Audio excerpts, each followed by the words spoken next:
Thanks for joining. We will go ahead and get started here. I know some folks might just still be joining. We're at the top of the hour, but we'll just start off with some brief introductions, give people some time to deep into the webinar. We have a really important, really practical topic for today's webinar, and that's lessons from a real ransomware attack. And one of the primary benefits that we wanted to provide for you today, for all the live viewers, excuse me, is a chance to ask your questions and get answers from somebody that's actually been there and survived.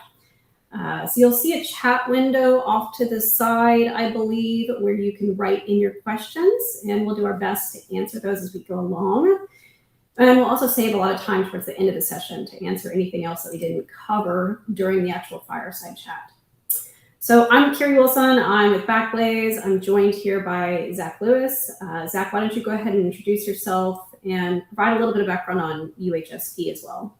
Sure. So again, Zach Lewis, I'm the CIO and CISO for the University of Health Sciences and Pharmacy. We're in St. Louis. I've been here for about 10 years now. The university is like 164 years old. It's the third oldest pharmacy school in the country. So we have healthcare data, we have student data, we have financial data, academic records, research data, all the stuff. We have a little bit of everything combining here. And this is sort of the story of LockBit coming into our environment and how we responded and handled that ransomware attack. Awesome. Thank you. As I mentioned, my name is Carrie. I work with Backblaze. We are part of Zach's story, so that's why we're here today sponsoring this webinar. So certainly you'll learn about how our solution played into this. I'm not going to take up a lot of time here because we have a lot of really good information to share as part of Zach and UHSP's story. But in case you haven't heard of Backblaze, I'll do some very brief background. So at the core of it, we're a cloud storage company, but we built our platform as an alternative to the big players like AWS and Azure. Just more transparent and a lot more affordable. We are actually a public company. We've been around since 2007, over 500,000 customers worldwide, storing more than 5,000 petabytes of data, over 315K spinning drives.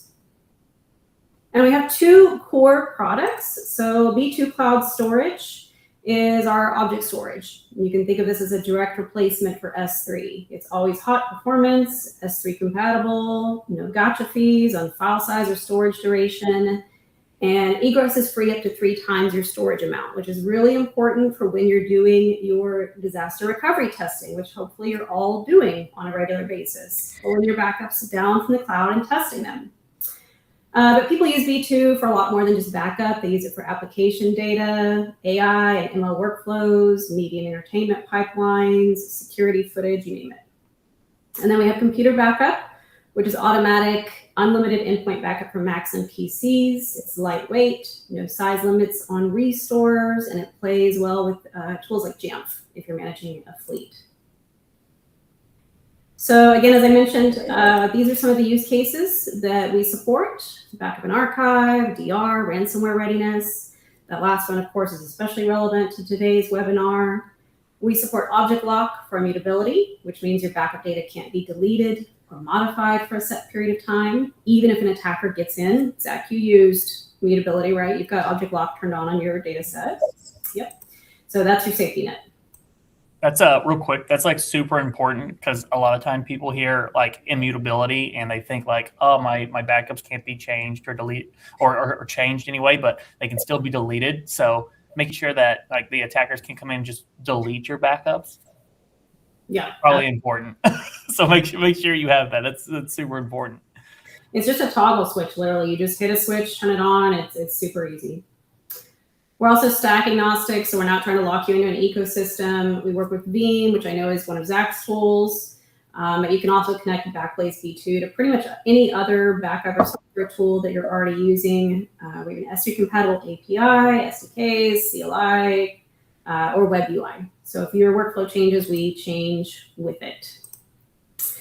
And on the reliability side, we're at 99.9% uptime SLA, 11 nines of durability, SOC 2 Type 2 certified, all the things that you would come to expect from a top tier cloud storage provider.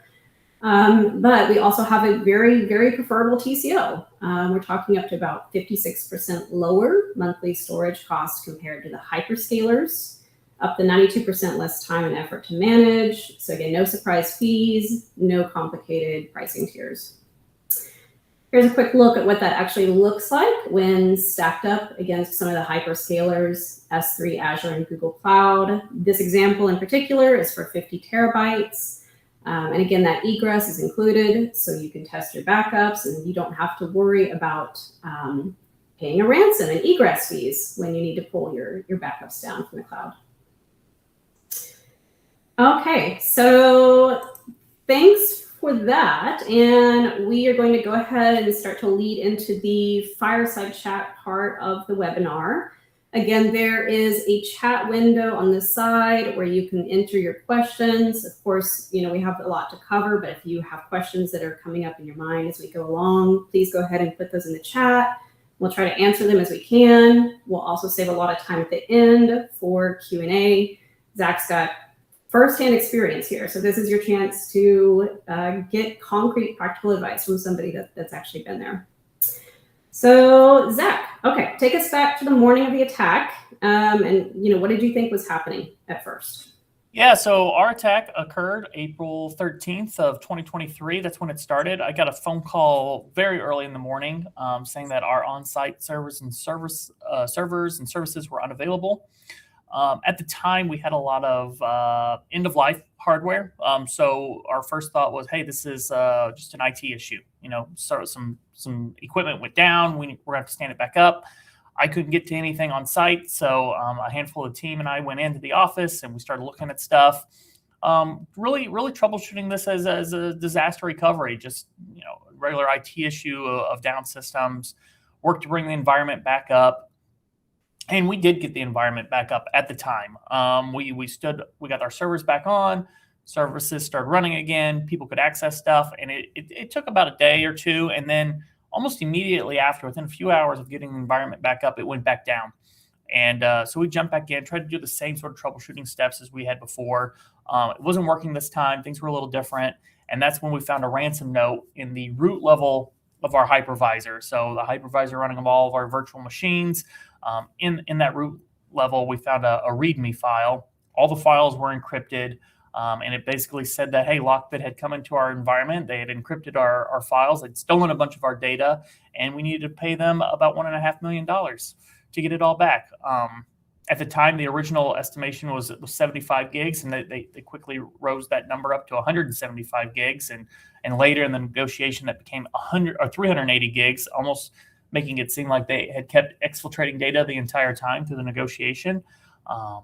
But that, come to find out, it wasn't quite like that, but we might get to that a little bit later. But that's sort of how the event started for us. What exactly was going through your head once you realized that this was an actual live ransomware attack and not hardware failure? Sure. So I mean, ransomware, a note sort of changes the whole environment and how you're operating, right? We immediately stopped disaster recovery procedures and switched to an incident response of cadence. So I have a different plan for that, a different workbook, different things we're supposed to do. You don't want to be rebooting systems. You don't want to be wiping data or doing anything, because there's forensic information there that can really help you figure out where the threat actors got in, what they've taken, what they've done. So we really just had to leave the systems alone. We contacted our leadership team, let them know what was going on. And then looking at the incident response plan, there were a few key actions we had to take. And I make the joke that I made 3 very important phone calls that evening. The first was to our cyber insurance provider saying, hey, we've had a ransomware attack. I'm going to need some help. And the second then was to the FBI. Hey, we've had a ransomware attack. I'm going to need some help. And then the third call was to my wife. Hey, we've had a ransomware attack, and I'm probably going to be a resume generating event. So maybe try not to buy too much for the next few weeks as we get this figured out. And I'm probably going to be a little late. So those were some of our first moves. Bringing in insurance, they were fortunate enough. We had a really good partner with them. They were able to bring in threat negotiators, forensics experts, incident response experts, outside counsel that was handling several of these events at one time. So he was very competent in this area. And we all kind of just sat down and figured out what we had to do, which was, get some out-of-band communication going, because the threat actors could still be in the environment, reading emails, watching chats. So we needed a game plan outside of that environment, and really get a handle on what the threat actors had, which involved reaching out to them and starting a dialogue. Looking back, what do you think were the biggest gaps or assumptions that made UHSP vulnerable? Definitely the starting point for us was a lot of outdated equipment. Higher ed is always strapped for cash, so we run everything until it's dying breath, typically, which was where we were at. We were coming out of COVID, so there were some supply chain issues and delays on getting equipment. We had stuff on order. It was just delayed like everything else was at that time and getting to us. So we were really just waiting on that equipment to arrive so we could do a flip. Just poor timing that the threat actors managed to come in at that time. A lot of other stuff, and not trying to shift the blame, but like during COVID, we had issues getting firewalls, and we had moved to a firewall that had, a fundamental flaw in it from the manufacturer that wouldn't keep our internet stable, and systems were fluctuating, internet was going up and down. The manufacturer couldn't fix it, and they finally got to the point where they're like, we need to replace this hardware with a new piece of hardware. We just don't have any yet, and we had to do some shuffling and partner with someone else. And so all that to say is we had like 3 firewall configuration changes during that time in a very short window, and some settings got missed. And those settings, we believe, allowed the threat actor to come in over the VPN. They compromised an end user account, we think through a personal email. They came in through the VPN, and from there they bounced around through our system, escalated their permissions until they got to some sensitive sites, and then they executed their ransomware after stealing some data. I don't think we mentioned it up front, but Zach also wrote a firsthand account of this. So it's a book. You can find it online. You can purchase it. Real live, actual physical book. It exists. So that's called Locked Up. So that tells us the story in much greater detail and depth than we'll be able to cover in this time here. But in the book, I know you talk a lot about MFA, VPN access, and other legacy systems. Can you talk a little bit more about what specifically failed, or what you thought was secure that turned out not to be? Yeah, 100%. So historically in our firewalls, we've always limited the access of VPN to a set group of users. During all the configuration changes from firewall to firewall to firewall, it looks like that setting got missed. And so in theory, everyone in the environment could VPN into our network.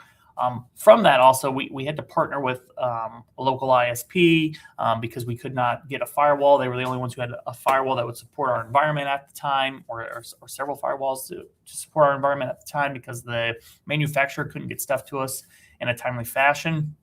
So we had partnered with them. The thing that was not identified up front was that while the system was co-managed between the ISP and us, once we implemented it, the MFA piece of that was not fully enabled yet, because they could not turn it on in a co-managed environment. It was still a few weeks they set out from being able to be configured. They were still ironing out the bugs with that, which we didn't know going into it.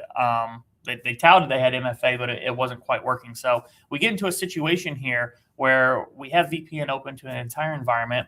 We don't have MFA on any of the user accounts, which is not good. And then we get an end user who gets compromised, and the threat actors come in through that VPN tunnel without any additional checks. They're able to move through the system because it's a user who normally would be able to move through those systems, touching some of the file systems where the data was, accessing files, normal looking behavior. And then they actually managed to move some data out. And I'm jumping forward a little bit in the story, the data they took ended up not being about 380 gigs. It ended up being closer to 2.5 gigs. But that small amount of data that was moved over the course of a couple weeks. And frankly, we just didn't see it. I mean, it was such a small amount by a user who had access to certain file systems. Didn't trigger any abnormal alerts at the time. So if you're just joining us here at about the halfway point here, again, I'll just do a quick call out. You can enter any questions that you have about anything we've talked about along the way. We're going to continue covering a few more topics here, but we really want to provide the value back to any of you that are watching live to get your questions directly answered by Zach. So if anything comes up in mind, feel free to enter that into the chat window for the questions there. So Zach, you talked about, kicking off your incident response plan. What maybe broke in your plan that you didn't anticipate, or what changes would you make now to that? Yeah. We had ran a tabletop exercise with our leadership team the December before the event. So maybe like four months or so before the event happened. It was focused around ransomware. And, we walked through the event. We talked through a lot of stuff. We assigned roles to people. We game plan what it would look like if the attack happened. We felt pretty good about it. One of the big things we found though is like we talk about, hey, if we're encrypted, we can get our data back. We'll restore from backups. It's like, okay, well, are those backups available? Yeah. Can you log into them and get to them? Yeah, we'll log in and we'll do this. But we didn't go down to like root level. So when the attack happened, our backup server which run Veeam was encrypted and down. So we had to stand up a new backup site. A new backup server rather. One of the things we don't think about is, hey, you have the license keys available. Like maybe throw those into your incident response plan. At the time, we didn't have them in ours. We do now. But like have that ready so you don't have to look it up. It's not like it's lost forever, but in the heat of the moment, you don't want to have to go find that. Once we got that stood up, we went to restore from backup and come to find out our secondary location of backups was completely gone. And that talks back to object lock with Backblaze that we were touching on earlier. But just because your backups are immutable, it doesn't mean they can't be deleted. So they had actually completely deleted our secondary site.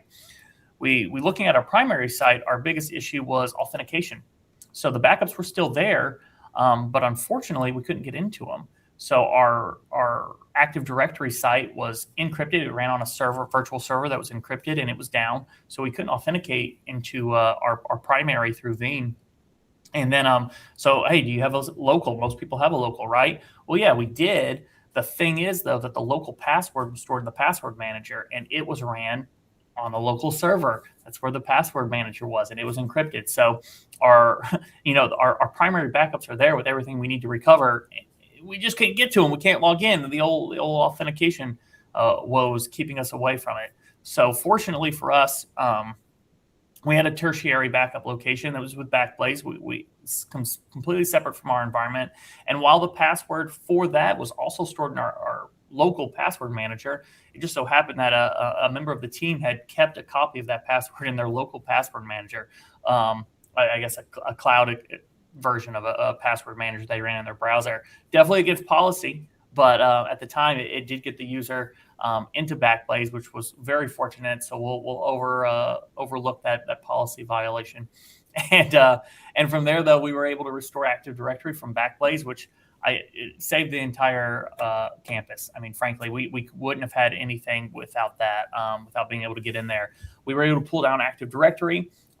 We still didn't have hardware delivered at the time. We were still waiting on it to show up. So we actually had to go over to our eGaming Sports zone, and we pulled an eGaming Sports PC out. And that's what we stored Active Directory onto, which ended up probably making it the fastest, most blazing speed Active Directory environment ever. But once we got that up, authentication started working. So in tandem with pulling from the primary backup on site and pulling from Backblaze, we were able to get our environment stood back up with just a few days and get everything restored, which was pretty good. I see a couple questions in the chat I want to answer real quick. One was, were you worried that the hackers would publish the data they exfiltrated when you didn't pay the ransom? Yeah, that was a real concern. So we knew they had data. We were able to confirm that by seeing some files they had, and they sent us a list of file names too. This was back when they were still claiming to have 380 gigs of data. So they said they'd given us 5% of all the file names in the environment. We were having to make a call from that. Internally, we couldn't figure out where they took those files from. We just didn't know where that amount of data had come from, and why we didn't see any alerts on it. So we were basing a lot of what we saw on file names, and we decided that the end, we couldn't justify paying the $1.5 million. We just didn't believe they had the data. And it come to find out when they did publish, and they did publish the data on the dark web, they had 2.5 gigs of data instead of 380. And we looked through that data, and I talk more about this in the book, but in it that there was about 4 social security numbers and all of that. And that was kind of the brunt of the attack. So yeah, we were worried they were going to publish. We knew they would publish. I think the concern was also if we didn't pay, would they attack us again? That was another threat that they made. So really buttoning up any holes where they came in before, finding any back doors they would have made, and trying to ensure the environment was safe from their attack or a re-attack rather, if it happened again. But yeah, they did leak the data, and it was LockBit. So that answers a couple questions in the chat. And then the other one is, what was the involvement of the insurance company? Were they any help or hindrance? They were super helpful. Probably the most help we got was from them for sure. All the different groups they brought in, the threat negotiators, like walking us through how to negotiate an attack or negotiate the ransom with the ransomware group, and figuring out what they had. Like I mentioned, getting a file listing, which they said was 5% of all the files that they had. That ended up being all the files they had. They were just trying to bluff their way through the attack and trying to get us to pay. Outside counsel, super helpful on how to communicate to end users and what to say and who to report to and what to write. Forensics teams looking through our data, getting back to the root of how people got in and making sure we closed up stuff. Yeah, they brought in excellent teams, and it was super useful. That sounds like you were faithfully following the 3-2-1 principle, or even, sometimes it's 3-2-1-1-0 principle. 3 copies of your backup, 2 different kinds of media, hopefully a copy off-site, and that was the Backblaze B2 copy. That was immutable as well. Had you practiced pulling down your backups? Had you practiced, what had you actually practiced as part of your DR and incident response plans? Yeah, we had practiced pulling our backups down from the various places, and I will say we do that now quarterly, and before we probably did it maybe a couple times a year from on-site and from the cloud.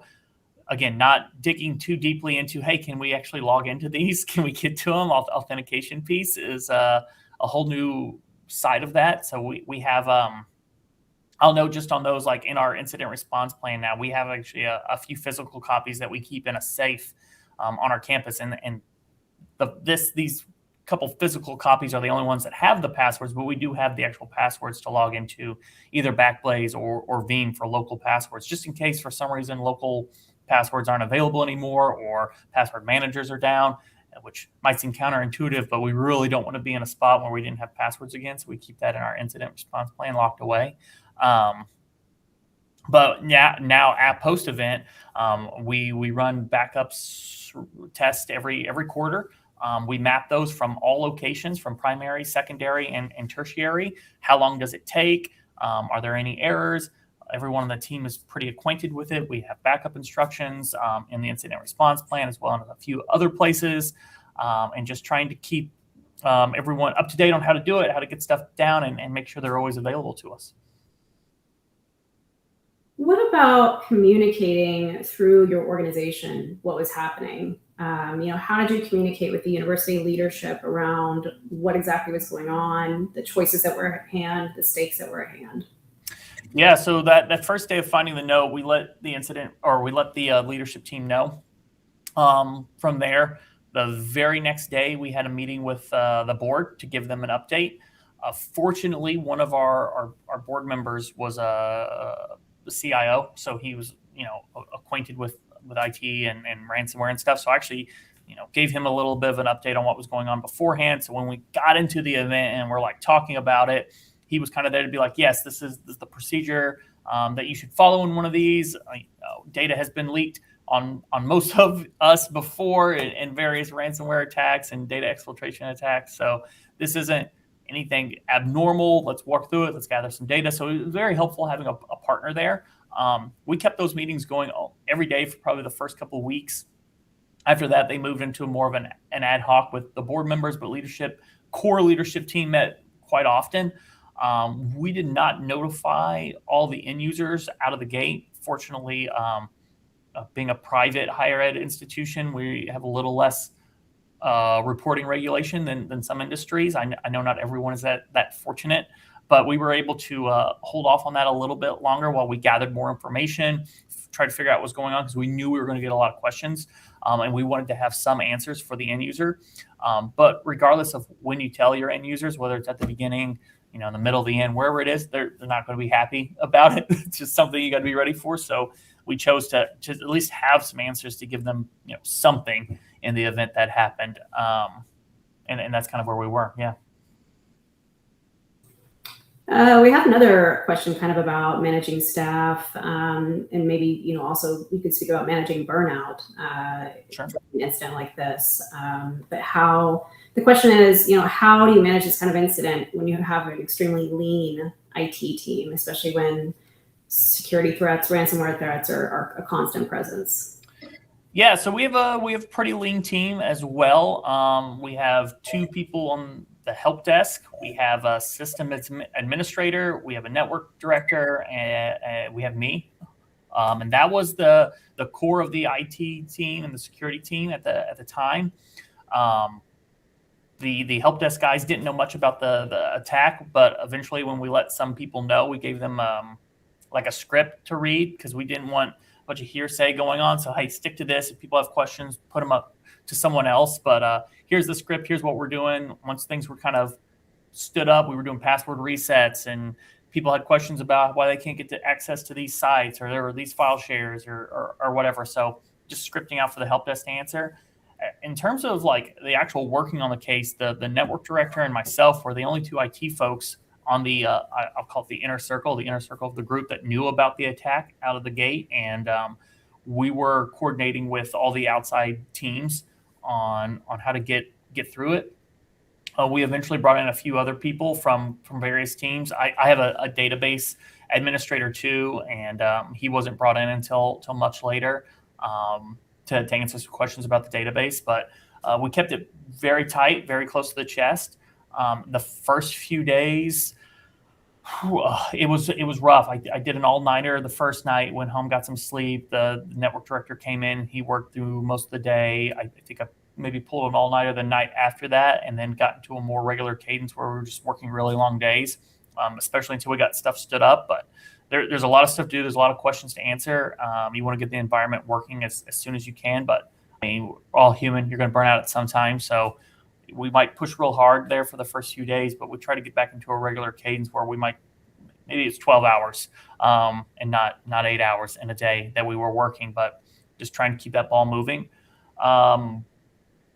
It got better, especially after a couple weeks into it. We were able to breathe a little sigh of relief, especially when we got those backups back up and knew we could get the environment stood up. It felt a little better, and then it was just getting through the data piece on if they're going to post, if we're going to pay, and that's more of a business decision of us all working together. But I see someone asked, did anyone leave the team after the incident?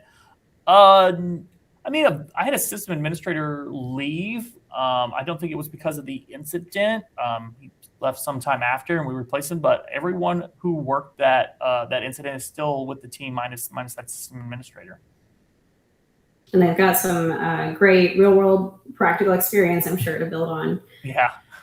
We have another question around: did you have a third-party retainer in place for additional IT or infrastructure or technical resources? So we actually have a third party. We have an MSP that we partner with for help desk staffing. So we could have staffed up if we needed to. We decided not to in this event because we kept it pretty close to the chest for a while, and we didn't want a lot of people knowing.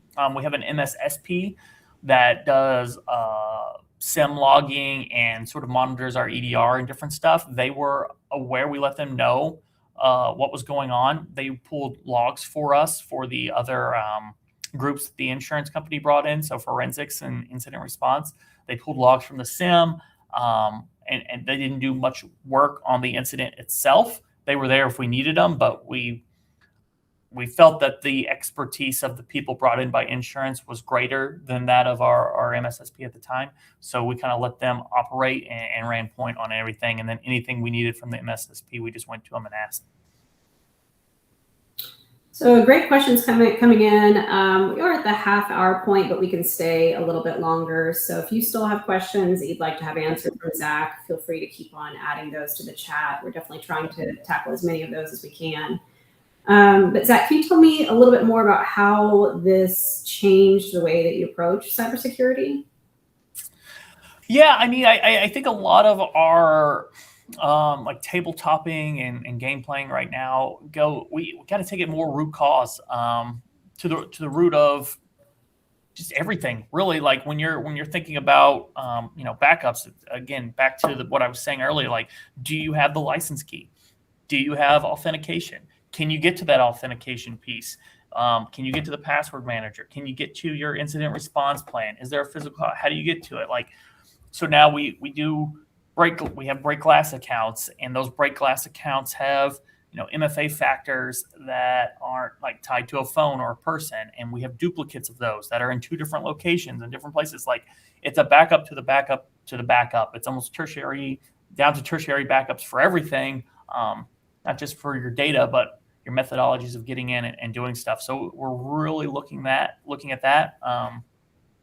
We went on a big data governance journey after this event and really figuring out like where all of our data is, who has access to it, what's in it, what's its sensitivity label. We picked up a couple tools after the event to sort of harden the environment, I guess, rather. I don't want to get tool sprawl, so we didn't like invest in a ton of stuff and go crazy. But there were a couple things that we really thought we were lacking in that we picked up on, and like a DSPM, a data security posture management tool, to really find that data and classify it was really big for us. So we brought that on. And we've gotten a really good handle on that. I think we keep testing our backups too. That's probably the best method of people recovering from ransomware right now. It's really our only option. We see tons of tools being added to the cybersecurity market year over year, and ransomware attacks continue to increase year over year. So I'm not sure why we're not getting better at stopping those attacks, but we are getting better at recovering from them. And you can look at the data, and I think the average in 24 was like $2 million of payment, and last year it was $1 million of payment. So we managed to half that on what we were giving. I think that just speaks to people having more resilient backups and being able to get that data back. So much so that threat actors now are not looking so much at encrypting data, but just stealing data, because they know a lot of companies can recover from that. So good on you all for having good resilient backups, but we're no better at stopping those attacks from happening in the first place. I had another quick question come in. It sounds like looking for a recommendation. Do you mind sharing what DSPM tool you're using? Sure. So we adopted a tool called Concentric AI. I'm pretty happy. We demoed 3 or 4 of the other big players, but that's the one we ended up going with. So kind of moving into some of the takeaways here, an IT director is listening today, what's the top maybe 1 to 3 things that you think that they should do immediately after this webinar? You should definitely test your backups to make sure that you can pull them down and they work. That would probably be good. You don't want to get into an event where you have backups and they don't actually work, or you can't get to them. So test those, document the procedure, and make sure the team knows that they're there. MFA, on everything, everywhere, personal and professional. Keep MFA on all the places. Backups. Have multiple tiers. Have them in all the places. That's probably good. Have an incident response plan. Test it. Make sure it works. I think those are all very good suggestions that you should do 100%. It sounds like the old phrase, the devil's in the details for those plans. You have to consider not just scenario A, but also scenario B, C, D, E, F, and really kind of test all the way through each one of those details of recovery. Yeah, 100%. Question here, how do you suggest defending against encryption key poisoning when a threat actor compromises your server backing up to object-locked storage and changes the encryption key to theirs so that backups run without error, but you're unaware that you cannot decrypt them until it's too late? It's a very scenario. It's a very in-depth question, Jason, that I'm not sure I can answer that 100%. Backing up to object block storage. I don't have a great answer for you on that. I would have to really digest it and maybe talk to my team. I'm not going to say I'm the most technical person in the world when it comes to that. Talk to your backup provider, whether that is a Veeam or a Backblaze. They're going to specialize in this a lot more than I'm going to be able to speak to it. So partner with them for sure, but they should be able to answer that question for you. Good question. That's my way of ducking out of that one. Great question, though. Great question. We have maybe, let's see, 5 more minutes or so that we can remain on the line. So again, any questions, feel free to pop them in the chat. We can stay just a little bit longer here. And of course, this recording will be provided after the webinar. So if you missed anything that Zach talked about at the front end, you can revisit that in the recording. Make sure you get the whole story. Zach's written a book about this. It's called Locked Up. It's available wherever you purchase books for complete detail of the experience. Zach, since you published this, what kind of questions are you getting? What kind of reaction are you getting? The book got legs. I would say more so than I thought it was going to. So this book tells everything that happened during this. From any mistake that I made to how we remediated to gotchas that we found during the remediation process. We talked about the decisions that were made and why we made them and when we made them. I didn't keep anything out of the book. It's truly a soup to nuts entire story of the incident. And I'm not going to say it's the most nefarious, craziest incident ever in the history of the world. It's not. But frankly, the industry has a real lack of published work, written work about this.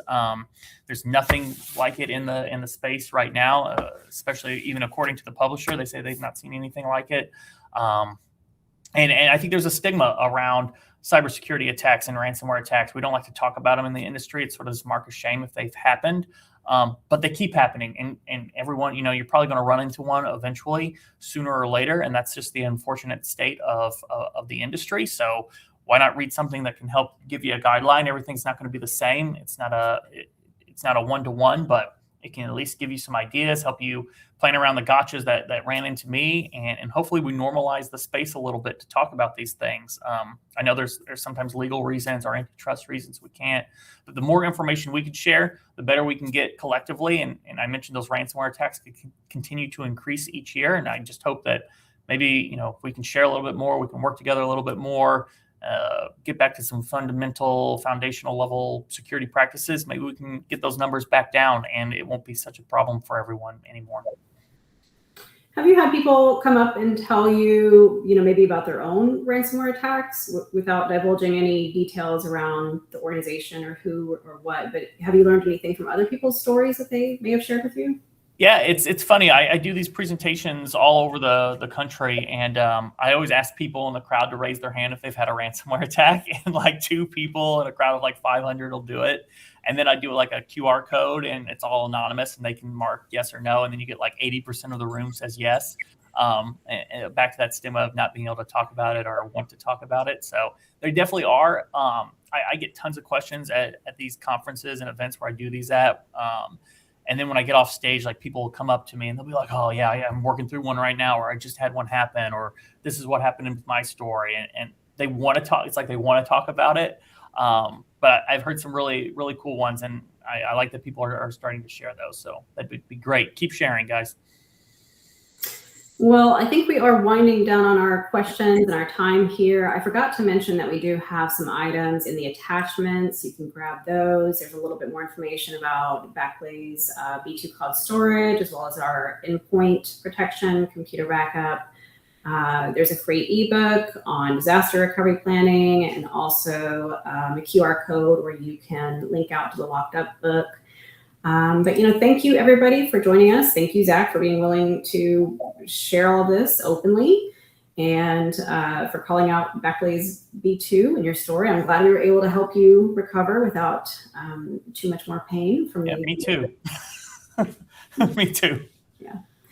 All right. Well, thanks everybody. Appreciate your questions. Appreciate your attendance, and have a good day. Thank Bye. you.